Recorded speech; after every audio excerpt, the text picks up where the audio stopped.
Good morning, everybody. So today, Legends of Runeterra got a patch, and I'm going to look over the patch notes right now. So this is patch 0.8.3. So this is the first patch of the open beta, and they didn't really do much. But let's look at what they did. So the notes say that, yeah, why is this one called 0.8.3? It's because, I see. This patch is the last we named prior to open beta kicking off, but with the next patch, we'll move to a 0.9 for remaining beta patches, and then once Legends of Runeterra officially launches this year, we'll move to 1.0. So, yeah, before 1.0, these are all going to be like the patches that apply to the beta. And it says that this year, later this year, they'll finally move to a 1.0, which I'm expecting that means that they're going to officially release the mobile version, which is huge for me and probably huge for everyone, because I don't know about you guys, but I actually go outside of the house a lot, like to go eat or go to work or whatever, you know? And it's really inconvenient that I can't just play Legends of Runeterra on my phone while I'm out and about. And I go to a bunch of different events like conventions and whatnot, and I would like to be able to just play Legends of Runeterra on my phone instead of having to go home and play on my desktop, you know? So I'm looking forward to the official release later this year. Alright, so the patch timing, we plan to patch every other Tuesday, so every 2 weeks. Okay. That's a pretty consistent schedule. Every Tuesday. No, every other Tuesday, so every 2 weeks. And it looks like, so Tuesday, it seems like it's the day for patch releases and for the weekly vaults, because today I opened my weekly vault as well. I guess that's pretty convenient. And the release patch notes at 11 a.m. the day before. So we will already know what we're going to get in the upcoming patch the day before.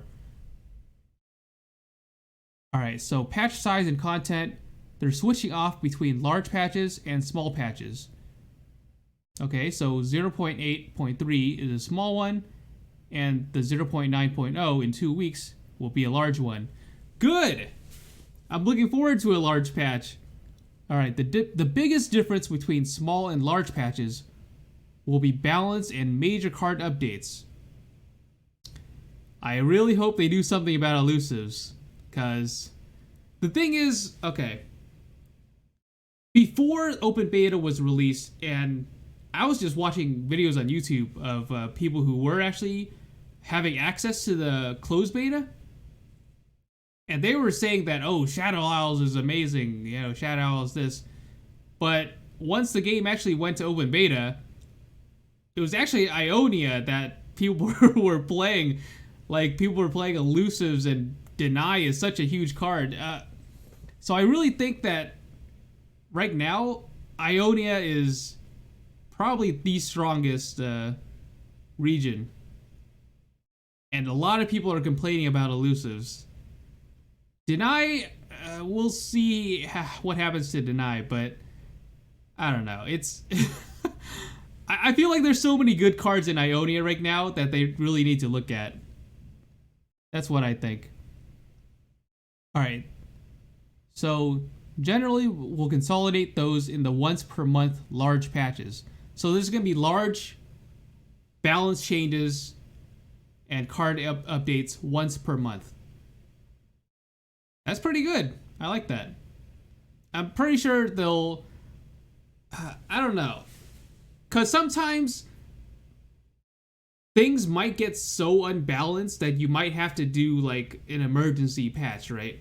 So hopefully they don't, like, stick to this once per month schedule too strictly, because if something is, like, super majorly imbalanced, they should be trying to fix it, like, right away, you know? I'm coming from Hearthstone, so sometimes that actually does happen. I don't know if that's going to happen in Legends of Runeterra, but we'll see. as of right now, I don't feel like things are like super OP, but we'll see in the future. All right, so the XP systems. They're not changing anything in this patch, but they're keeping an eye on how we're engaging with the XP changes introduced with open beta. For me, I didn't play before open beta, so to me, the XP system now is the only XP system I know. And so far, I'm very happy with it. I think Riot is being super generous with their XP. Like, I find it very easy to gain XP every single day with the quests and whatnot. So, one of our main goals for progression is to encourage playthrough rewards without forcing chore-like behaviors. We want you to have efficient ways to progress. We just also want those experiences to be fun.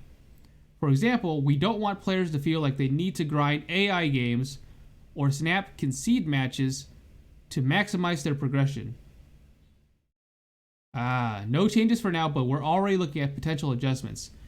Yeah, I'm guilty of this because once open beta was finally released, we didn't have a full week to gain rewards, right? So I had to like really grind to catch up and gain all those XP so I could get the max level vault the first time, which I did. But I did have to grind some AI games just to hit the max level. And it did feel chore-like. But after that, like now that we're given like full weeks to gain the weekly vaults, I find myself getting the max level weekly vault like on Thursday or Friday. And then I'm waiting until Tuesday.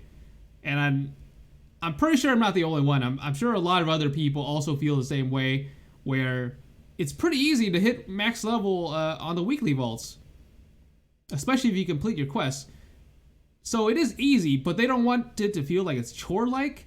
Well, I mean, if you're having fun playing the game anyways, I don't think it should be a chore. Most of the quests that come up are quests that I would complete anyways if I would just normally play. So it's like an added bonus experience to me because I'm playing things that I would play anyways and I'm completing the quests anyways.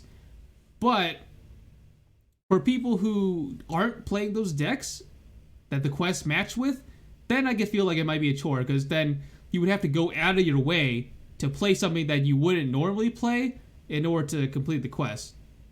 I guess a way around that is the rerolls. You could reroll your quests. But even then, I can see how it could potentially be a chore for some people.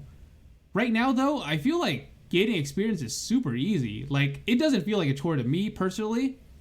It just feels super easy to do. But I can see their point. I can see how it can be a chore for some people. Alright. Boards and Guardians. So 3 new Guardians have arrived in Runeterra. The Basilisk, Silverwing, and Gloomtooth. Oh, and here's some previews of them. Interesting.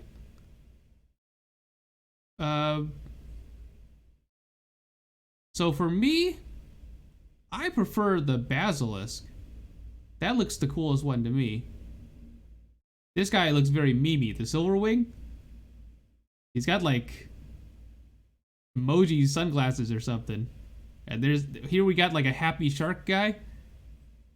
I guess you could buy Guardians, and if you're playing like a certain type of deck, you would buy them just so aesthetically they would match the type of deck you're playing. I don't know.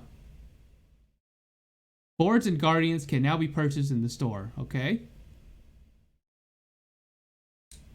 Animation speed increases, Whirling Death, and Yasuo's stun recall damage.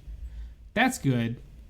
Because, like, I haven't ran into many Yasuo decks, but when I do, it's kind of annoying. And it's better that those animations go faster, because, like, okay, get to the point, you know? I get it, you're stunning and recalling all my guys. Alright. New installs of Legends of Runeterra now have a smaller initial size, so new players can start playing faster.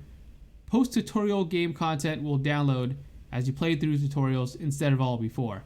That makes sense, because you're gonna be playing the tutorial anyways if you're a beginner, right? So I like that change. That's good. Bug fixes. Purchasing cards with shards or wild cards now correctly updates your display total remaining. Thank goodness. This was so annoying. When I was building my decks and buying cards in the store, it wouldn't update the correct amount, and then I would go to buy another card, or you know, more cards, and then it would say like, oh, it failed to buy the card or whatever. I'm like, what? Why would it do that? It clearly displays that I have enough wild cards to buy this, but I actually don't. So I'm really glad that they changed that. Now I can actually see like the correct amount of wild cards I have left. And shards too. Alright, fix an issue where players weren't correctly receiving cards after purchasing them with wild cards. That's even worse. I mean, it's one thing to not have the correct amount remaining show, but to just not get your cards, period? Wow, like that's super... I'm glad they fixed that. Like, I haven't had that problem, but damn. That sucks for anyone who's actually experienced that. I hope they get refunded or something. Alright, various fixes for minor social panel issues. Delays, unresolvable notifications, etc. Used cast salesman now shows in expedition archetypes. And Nivea now correctly appears in 2 expedition archetypes rather than 3. Reduce volume on the box and threshes the box. Was it really that bad? I played the box a lot. I mean, I guess it could be a little extra. But isn't that the point, though? Same thing with the Ruination. All these type of spells from Shadow Isles that kill minions, I mean, I feel like it's appropriate that they're loud, but I can see how it gets annoying. So that's fine. Alright. T-Hex leg rotation fixed in celebration animation. Improved resolution on T-Hex and Poro collection images. Wow. I didn't know T-Hex was that popular, but I've only encountered like proper Heimer decks like rarely, but I guess if you do play Heimer, then it does matter that the T-Hex animations and images are good. Anyways, that's pretty much it for this patch. So, the biggest thing that I'm getting from this is that they're going to release the full game, the official release, later this year, which I'm really looking forward to, because I'm assuming that means that the mobile version is going to officially get released. That's the thing I'm looking forward to the most, is the release of the mobile version, so I could go out and I could play it on my phone while I'm out and about. That's what I care about. And also, I'm really glad that they fixed the bugs about displaying the correct amount remaining when you buy new cards. And especially this issue where players weren't receiving cards after purchasing them. That's the biggest change. Oh my goodness, I'm so glad they fixed that. I will be super mad if that happened to me. So I'm really glad that they fixed that too. Alright, well that's it for this video. I hope you guys had fun watching me go over this patch notes. And if you want to see more, just subscribe and I'll be making more videos in the future. Thanks so much. Goodbye.